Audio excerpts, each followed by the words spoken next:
2007 ஆண்டு 2ஆம் மாதம் 15ஆம் தேதி கல்வி பகுதியில் வைத்து உதவியாளர் ராமச்சந்திரன் அவர்கள் EPDP தேசவிரோத ஆயுத குழுவினாலே நடத்தப்பட்டு இராணுவத்தினரிடம் ஒப்படைக்கப்பட்டதாக சாட்சியங்கள் ராமச்சந்திரன் அவர்கள்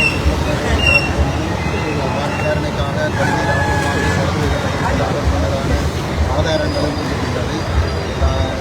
அன்றிலிருந்து இன்று வரை அவருக்கு என்ன நடந்தது என்பது வெளிப்படுத்தப்படவில்லை.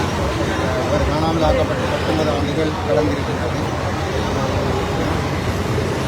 ஜனாதிபதி ஆணைக்குழுக்கள் இந்த காணாமல் ஆக்கப்பட்டதற்கு தொடர்பாக உருவாக்கப்பட்ட ஆணைக்குழுக்களிலே பரணகம ஆணைக்குழுவுக்கு பின்னால் அவருடைய தாயார் சகோதரி போன்றவர்கள் சாட்சியங்களை வழங்கியுள்ள போதிலும் கூட இதுவரை விசாரணை செய்யப்பட்டு அவர்களுக்கான நீதி வழங்கப்படவில்லை.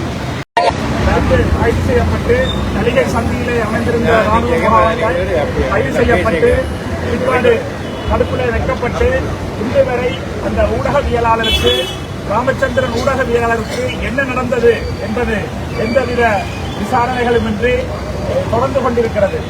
பரணகம ஆணைக்குழுவுக்கு பெற்றோரும் சகோதரியும் தங்களுடைய வாக்குமூலங்களை பதிவு செய்து அதன் மூலமாக கூட எந்த ஒரு நடவடிக்கையும் இந்த நிமிடம் வரை எடுக்கப்படவில்லை.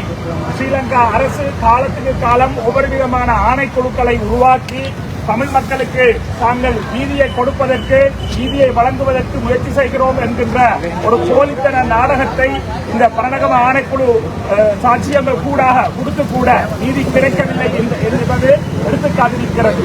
ஆக அந்த அடிப்படையிலே ஒரு ஜனநாயகத்தினுடைய அடிப்படை ஒரு தூண்களிலே ஒன்றாகிய ஊடகவியல் ஊடகத்துறைக்கு சுதந்திரம் இல்லாத தன்மையும் ஊடகவியலாளர்கள் சுதந்திரமாக சுயாதீனமாக செயற்பட முடியாத ஒரு அடக்குமுறையைத்தான் இது எடுத்துக்காட்டி நிற்கிறது. காலத்துக்கு காலம் மாறி மாறி வருகின்ற அரசுகள் ஸ்ரீலங்கா அரச கட்டமைப்பில் இருந்து கொண்டு தமிழ் மக்களுடைய ஊடகத்துறையை நசுக்கி அடக்கி ஒடுக்குவதற்கு இது நல்ல முன்னுதாரணமாக இருக்கிறது.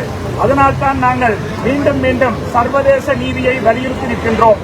சர்வதேச சமூகம் எங்களுடைய இந்த நீதி ஊடகவியலாளர் ராமச்சந்திரனுக்கு நடைபெற்ற அந்த காணாமல் ஆக்கப்பட்ட சம்பவத்துக்கு அந்த இன அழிப்புக்கு பொறுப்பு கூற வேண்டும். ஸ்ரீலங்கா அரசுக்கு அழுத்தத்தை கொடுப்பதன் ஊடாக இப்படியான ஊடகவியலாளர்கள் தமிழ் பரப்பிலே காலத்துக்கு காலம் காணாமல் ஆக்கப்பட்டும் கொண்டொழிக்கப்பட்டும் படுகொலை செய்யப்பட்டும் வருகின்ற சம்பவங்களுக்கு முற்றுப்புள்ளி வைக்கப்பட வேண்டும்.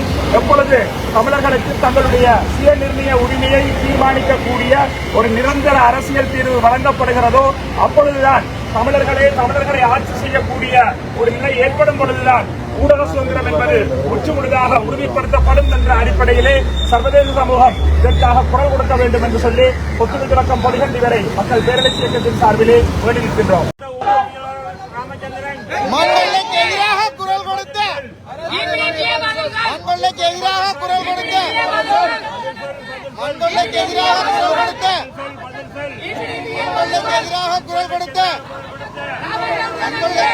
குரல்